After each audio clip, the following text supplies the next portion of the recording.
जय माता रानी दोस्तों, नमस्कार। आज के इस वीडियो में हम सुनेंगे सनातन धर्म की परम ममतामयी और दिव्य गुणों से युक्त संतोषी माता की व्रत की कथा। सनातन धर्म में संतोषी माता को संतोष की देवी कहा जाता है। वह भगवान श्री गणेश एवं उनके पत्नी रिद्धि सिद्धि की पुत्री है। संतोषी माता को प्रेम, क्षमा, संतोष और उम्मीद का प्रतीक माना जाता है। प्रत्येक शुक्रवार के दिन मां संतोषी का व्रत एवं पूजन आराधना किया जाता है।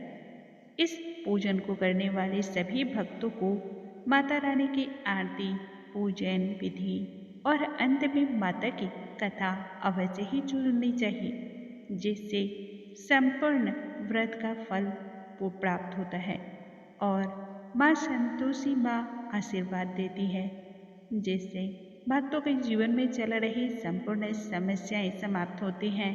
धन, ऐश्वर्य, सुख, समृद्धि, सौभाग्य की प्राप्ति होती है। आइए आज के इस वीडियो में हम सुनेंगे संतोषी माता की व्रत की कथा, जिसे सभी भक्तों को अवश्य ही सुननी चाहिए, क्योंकि यह जीवन में परम अमृतमयी कथा के समान है। इस कथा के श्रवण से जीवन में चल रहे विघ्नों का नाश होता है और समस्याएं समाप्त होती हैं। बोलो जय संतोषी माता रानी की जय।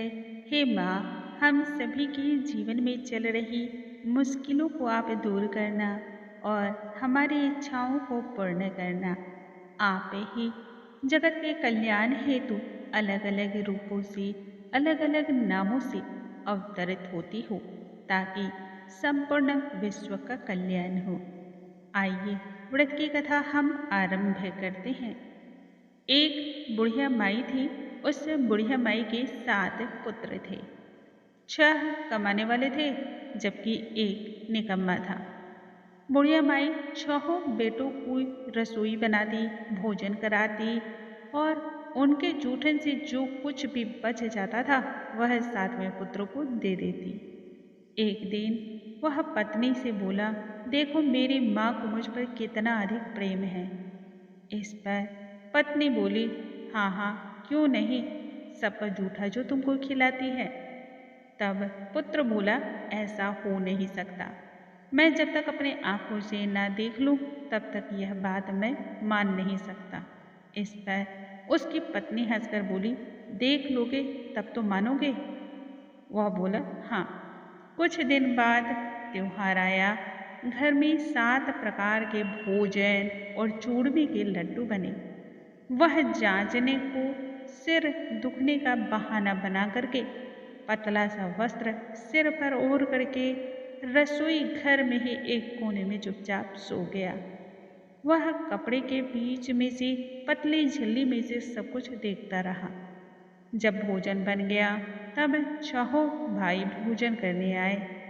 उसने देखा कि माँ ने उनके लिए सुंदर सा आसन बिछाया तथा नाना प्रकार के व्यंजनों को परोसा और बहुत ही आग्रह स्नेहपूर्वक उन्हें जमाया। वह देखता रहा। 6 जब भोजन करके उठ बैठे तब माँ ने उनकी जूठी थालियों में से लड्डुओं के टुकड़े को जोड़ करके एक लड्डू बनाया। जूठन साफ कर बुढ़िया माई ने उसे पुकारा, बेटा 6 भाई भोजन करके चले गए, अब तू ही बचा है, तू कब खाएगा, आजा। इस पर वह कहने लगा, माँ मुझे भूख नहीं है, मैं भोजन नहीं करूँगा, प्रदेश जा रहा हूँ। माँ ने कहा, कल जाता हो तो आज ही चला जा। वह बोला, हाँ आज ही जा रहा हूँ। यह कहकर वह घर से निकल पड़ा। जब वह निकला तब निकलते समय उसे पत्नी की याद हो आई। वह गौशाला में कंडे थाप रही थी। वहां जाकर वह बोला, हम परदेश जावेंगे, आवेंगे कुछ काल के बाद, तुम रहियो संतोष से धर्म आपनो पाल। और पत्नी इस पर बोली, जाओ पिया आनंद से, हमारा सोच हटाए, राम भरोसे हम रहे, ईश्वर तुम्हें सहाय। दो निशानी आपन देख धरू में धीर, सुधी मति हमारी बिसराइयो, रखियो मन गंभीर। इस पर पति बोला, मेरे पास तो कुछ नहीं है, बस एक यह अंगूठी है, सो यही ले लो और अपनी कुछ निशानी मुझे भी दे दो। पत्नी बोली, मेरे पास क्या है, यह गोबर भरा हाथ है जिससे कंडे थाप रही हूँ। यह कहकर उसकी पीठ पर गोबर के हाथ की ही थाप उसने दे दी और इस प्रकार से सातवां पुत्र चल पड़ा। चलते चलते दूर देश पहुँच गया। वहाँ एक साहूकार की दुकान थी। वहाँ पहुँचकर कहने लगा, भाई मुझे कुछ नौकरी दे दो, मुझे काम पर रख लो। साहूकार को लड़के की जरूरत थी, सो वह बोला, ठीक है रह जा। तब लड़के ने पूछा, तनख्वाह क्या दोगे? साहूकार ने कहा, काम देख लूंगा फिर दाम दूंगा। साहूकार की नौकरी मिली। वह सुबह 7 बजे से लेकर के 10 बजे तक नौकरी करने लगा। कुछ दिन इसी प्रकार से बीत गए। दुकान का सारा लेन देन, हिसाब किताब, ग्राहकों को माल बेचना, लेना, खरीदना, सारा काम वह करने लगा। साहूकार के 7-8 नौकर थे। वे सब चक्कर खाने लगे।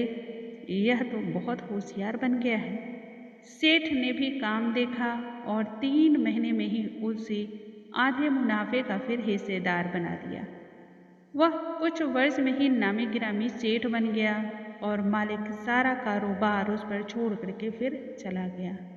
इधर उसकी पत्नी को सास ससुर अलग अलग प्रकार से दुख देने लगे, सताने लगे।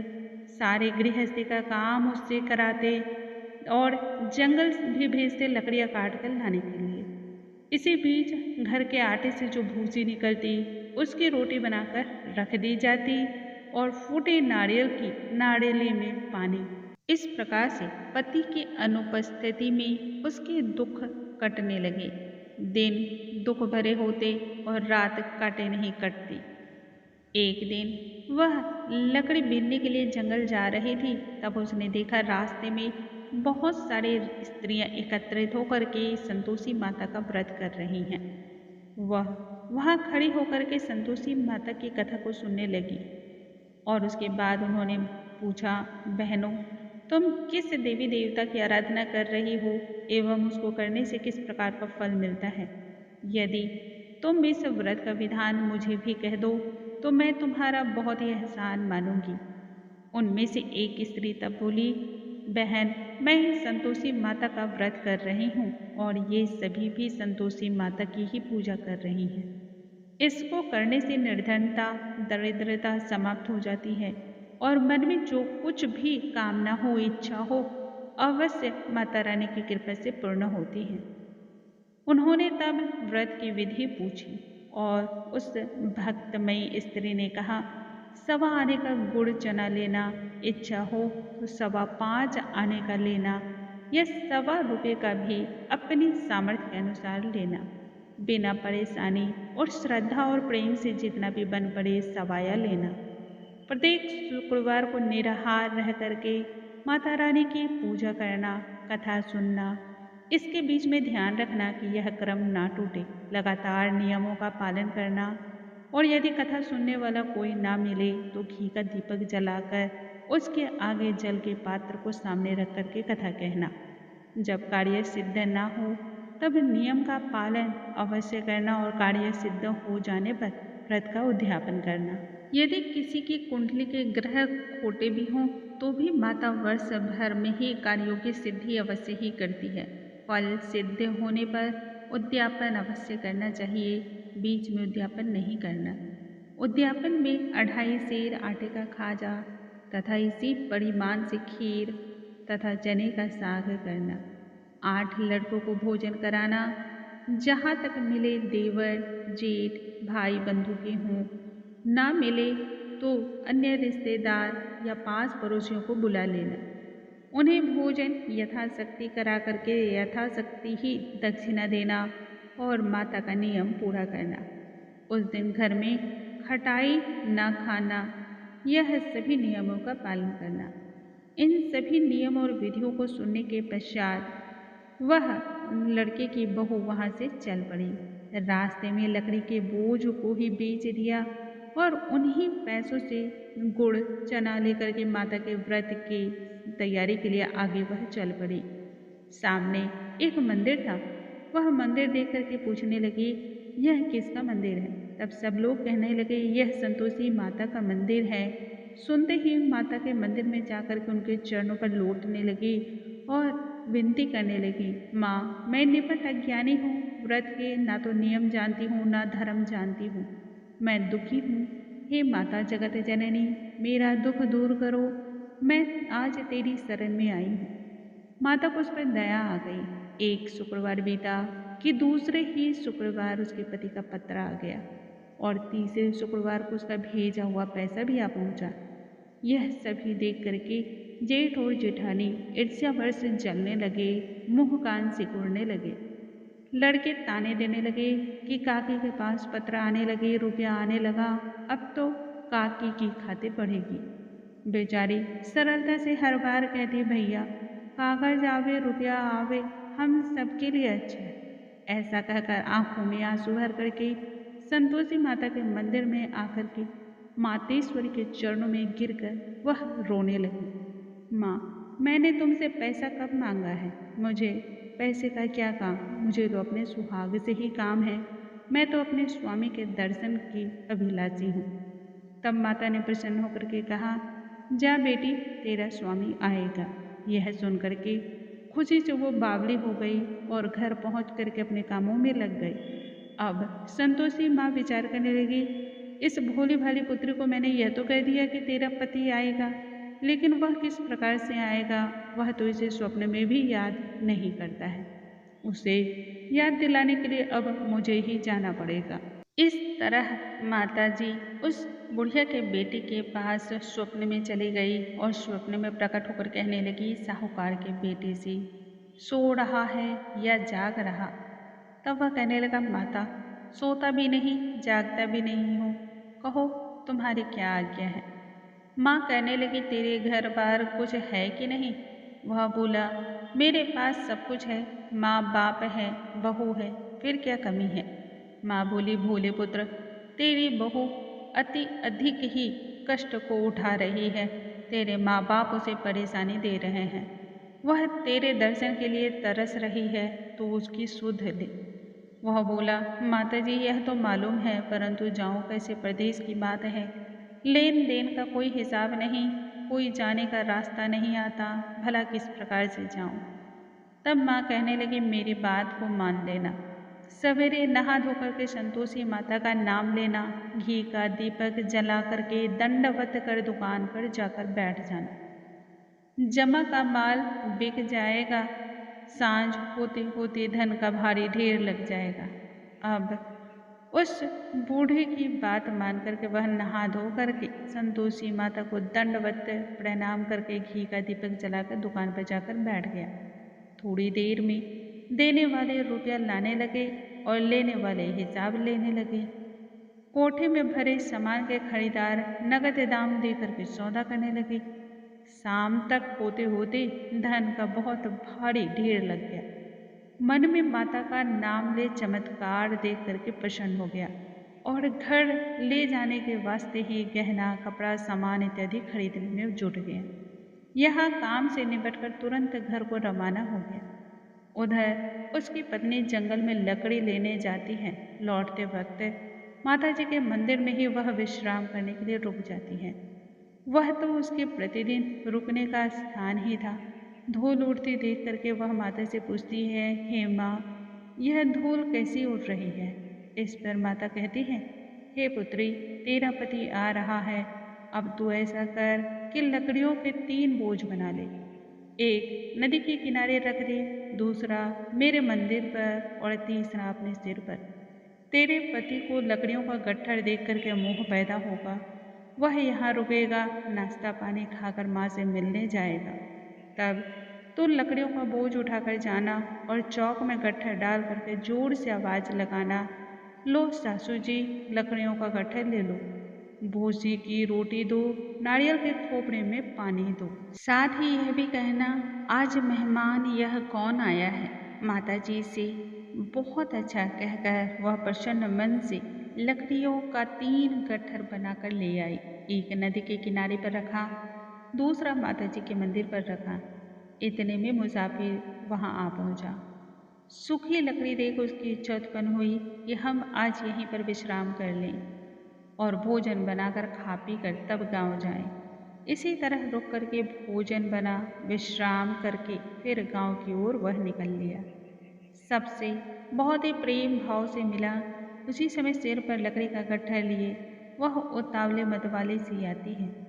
लकड़ियों का भारी बोझ आंगन में डाल करके जोर से वह 3 बार आवाज लगाती है। लो सासू जी, लकड़ियों का गट्ठर ले लो, भूसी की रोटी दो, आज मेहमान कौन आया है। इस प्रकार से उसकी आवाज को सुनकर के सासू माँ बाहर आकर अपने दिव्य कष्टों को भुलाने के लिए उससे कहती है। तब बहू से कहती है, तेरा मालिक ही तो आया है, आप बैठ, मीठा भात खा, भोजन कर, कपड़े गहने पहन। उसकी आवाज को सुनते ही पति बाहर निकल आता है। अंगूठी देख करके व्याकुल हो जाता है और माँ से पूछता है, माँ यह कौन है। तब माँ बोली, बेटा यह तेरी ही बहू है। जब से तू गया तब से सारे गांव में ही भटकती फिरती है, घर का कुछ काम काज नहीं करती, बस 4 पहर आकर के खाना खा कर जाती है। वह बोला, ठीक है माँ, मैंने इसे भी देखा और तुम्हें भी। अब दूसरे घर की ताली दो, उसमें रहूँगा। माँ बोली, ठीक है, जैसी तेरी मर्जी। तब वह दूसरे मकान की तीसरी मंजिल का कमरा खोल करके सारा सामान जमा लेता है। एक दिन में ही राजा के महल जैसा ठाट बाट बन गया। अब क्या था, बहू रानी सुख को भोगने लगी। इतने में शुक्रवार का दिन आ गया। उस बहू रानी ने अपने पति से कहा, मुझे संतोषी माता के व्रत का उद्यापन करना है। पति बोला, खुशी से कर लो, और वह सभी मिल करके उद्यापन की तैयारी में जुट गए। जेठानी के लड़कों को भोजन के लिए कहने गई। उन्होंने मंजूर कर लिया इस बात पर, परंतु पीछे से जेठानी ने अपने बच्चों को सिखाया, देखो भोजन के समय खटाई मांगना, जिससे उसका उद्यापन खंडित हो जाए, पूरा ना हो। लड़के जब जीने आए, खीर खाना पेट भर के खाया, परंतु बाद में खाना खाते ही कहने लगे, हमें खटाई दो, खीर खाना हमको बिल्कुल भाता नहीं है, इसे देखकर ही मन में अरुचि होती है। इस पर उसने कहा, भाई खटाई तो किसी को नहीं दी जाएगी, यह तो माँ संतोषी माता का प्रसाद है। उसकी यह बात सुनते ही लड़के उठ खड़े हुए और बोले, पैसा लाओ। भोली बहू बहुत ही ज़्यादा भोली थी, जानती कुछ नहीं थी, अतः उसने पैसे दे दिए। लड़के उसी समय हट करके उस पैसे से इमली की खटाई ले आए। यह देख करके बहू पर माताजी ने अपना क्रोध किया। राजा के दूत उसके पति को पकड़ कर ले गए। जेठ जेठानी मनमाने वचन कहने लगे, लूट लूट कर धन इकट्ठा कर लाया है, अब सब मालूम पड़ जाएगा जब जेल की मार खाएगा। बहू से यह बिल्कुल ही सहन नहीं हुआ। रोते रोते वह माता रानी के मंदिर जा पहुंची और कहने लगी, हे माता, तुमने यह क्या किया। हंसा हंसा कर अब तुम भक्तों को रुलाने भी लगी। तब माता रानी बोली, बेटी, तुमने उद्यापन पूर्ण विधि के अनुसार ना करके मेरे व्रत का भंग किया है। तब वह कहने लगी, माता, मैंने कुछ अपराध किया है, मैंने तो भूल से ही लड़के को पैसे दिए थे, मुझे क्षमा कर दो, मैं वापस से तुम्हारा उद्यापन करूंगी और अब कोई भूल नहीं करूंगी। इस प्रकार से वह कहती है कि अब बतलाओ कि वो कैसे आएंगे। माँ बोली, बेटी, तुझे तेरा पति रास्ते में आता हुआ मिलेगा। वह निकल पड़ी वहाँ से। राह में पति आता हुआ मिल गया। वह पूछी, कहाँ गए थे। तब कहने लगा, इतना धन जो कमाया है उसका टैक्स राजा ने मांगा था, वही भरने गया था। तब प्रसन्न होकर बोली, भला हुआ, अब घर की ओर चलो। कुछ दिन बाद फिर से शुक्रवार का दिन आया। तब वह अपने पति से बोली, मुझे माता को उद्यापन करना है। पति ने कहा, करो, लेकिन बहू फिर जेठ के लड़कों को भोजन को ही कहने के लिए गई। जेठानी ने 1-2 बातें सुनाई और सब लड़कों को सिखाने लगी, तुम सब लोग पहले ही खटाई मांगना। लड़के भोजन से पहले कहने लगे, हमें खीर नहीं खानी, इसे खाने से हमारा जी घबराता है, कुछ खटाई दे दो। वह बोली, आज तो खटाई किसी को नहीं मिलेगी, आना हो तो आओ, वह ब्राह्मण के लड़के को लाकर भोजन कराने लगे और यथाशक्ति दक्षिणा की जगह एक एक फल उन्होंने दिया, जिससे माता संतोषी अत्यधिक प्रसन्न हुई। माता रानी की कृपा से 9वें महीने में उसको चंद्रमा के समान सुंदर पुत्र रत्न की प्राप्ति हुई। पुत्र को प्राप्त करके प्रतिदिन वह माता रानी के मंदिर में जाने लगी। माँ ने सोचा यह रोज आती है, आज क्यों न इसके घर चलूं। इस प्रकार का विचार करके माता रानी ने भयानक अपने रूप को बनाया। गुड़ चने से सना मुख, ऊपर सूर्य के समान होठ, उस पर मक्खियाँ भिन भिना रही थी। दिखली पर पैर रखते उसके साथ चिल्लाई, देखो रे, कोई चुड़ैल डाकनी चली आ रही है, लड़कों इसे भगाओ, नहीं तो किसी को यह कहा जाएगी। और लड़के उसकी बात को मान करके उसे भगाने लगे। चिल्ला चिल्ला कर दरवाजे खिड़कियां बंद करने लगे। यह सब चीजें बहू एक रोशनदान में से देख रही थी। प्रसन्नता से बावली हो गई, पागल जैसी वह चिल्लाने लगी, आज मेरी माता रानी मेरे घर आई है और वह बच्चे को दूध पीने से हटाती है। इतने में सास का क्रोध उबल पड़ा। वह बोली, क्या उतावली हुई पड़ी है, बच्चे को पटक दिया। इतने में माँ के प्रताप से लड़के ही लड़के वहाँ पर नजर आने लगे और वह बोली, माँ, मैं जिनका व्रत करती हूँ यह वही संतोषी माता है। सबने तब माता रानी के चरण पकड़ लिए और विनती करके कहने लगी, हे माता, हम तो मूर्ख और अज्ञानी हैं, हम तुम्हारे व्रत की विधि, पूजन और नियम नहीं जानते हैं। व्रत भंग करके हमसे बहुत बड़ा अपराध हुआ है। हमने जाने अनजाने में भी जो भी गलती की है उसके लिए हमारा अपराध क्षमा कर दो। माता संतोषी माँ अत्यधिक इस प्रकार से प्रसन्न हो जाती है और संपूर्ण पारिवारिक सदस्यों को भी आशीर्वाद देती है। हे संतोषी माँ, जिस प्रकार से आपने बहू रानी को फल दिया, जैसी प्रसन्नता आपने उन पर दिखाई, वैसे ही प्रसन्नता हम पर भी दिखाना। जिस प्रकार से आपने उसकी मनोरथ को पूर्ण किया, वैसे ही हमारे मनोरथ को भी पूर्ण करना। जो भी भक्तगण इस समय इस कथा का पाठ कर रहे हैं, सुन रहे हैं अथवा किसी दूसरे को सुना रहे हों, उन्हें अवश्य ही उनकी इच्छाओं की पूर्ति करना। हे माता रानी, आपको हमारा कोटि कोटि नमस्कार है। दोस्तों, इस प्रकार से संतोषी माता का व्रत, उनकी महिमा का गुणगान करने वाले भक्तों पर भी संतोषी माता की कृपा सदैव बरसती है। उम्मीद करती हूँ आज का ये वीडियो आप सभी को बहुत अधिक पसंद आया होगा। वीडियो पसंद आया हो तो इसे फैमिली और फ्रेंड्स में शेयर करना बिल्कुल ना भूलें। अगले वीडियो में नई जानकारी के साथ हम फिर से मिलेंगे। तब तक आप सभी स्वस्थ रहें, हंसते रहें, मुस्कुराते रहें। कमेंट बॉक्स में जय संतोषी माता लिखना बिल्कुल ना भूलें।